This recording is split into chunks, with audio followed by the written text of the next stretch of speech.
Вот он, русский богатырь. Ширь кровати, тело ширь. Говорит 150. Тити до полу висят.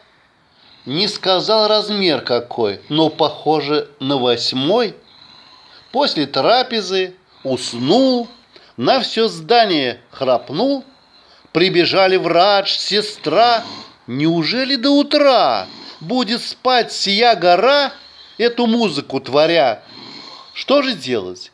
Как же быть? Может, клизму сотворить? Как Рустаму в прошлый раз. Парню нужен глаз да глаз.